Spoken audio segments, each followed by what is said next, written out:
মাননীয় মন্ত্রী, সাবেক প্রধানমন্ত্রী সহ যাদের এরই মধ্যে সর্বোচ্চ সাজা হয়ে গেছে, পলাতক আছে, সরকার জানেও তারা ভারতে সহ কোথায় কোথায় আছে সেই রিপোর্ট আছে, তাদেরকে যেহেতু যারা ভুক্তভোগী তাদের দাবি এগুলো কার্যকর করার, তো সেই ক্ষেত্রে সরকারের এখন পদক্ষেপ কি? এই মানে তাদেরকে ফিরিয়ে আনা বা কি ব্যাপার? আমাদের সংশ্লিষ্ট মন্ত্রণালয় এটার উপরে কাজ করছেন। আইসিটি ট্রাইব্যুনালে প্রসিকিউশন টিমের সাথে আনুষ্ঠানিকভাবে প্রথম বৈঠক করলাম। এখানে সম্পূর্ণ সৌজন্য একটি বৈঠক এবং এখানে কি সমস্যা আছে সেইগুলো জানলাম।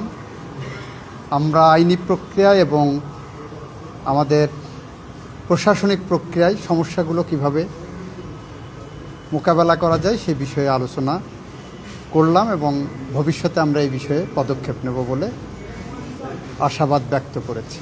পৃথিবীর বিভিন্ন দেশে আছে, আমরা কিছু কিছু জায়গায় এক্সপেরিয়েন্স যত বেশি হবে, বিশেষ করে বিচারপতিদের আমরা বেশি করে সেবা পাব।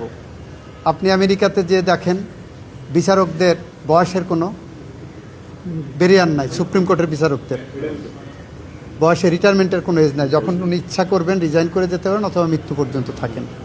আমরা সেটা চাই না।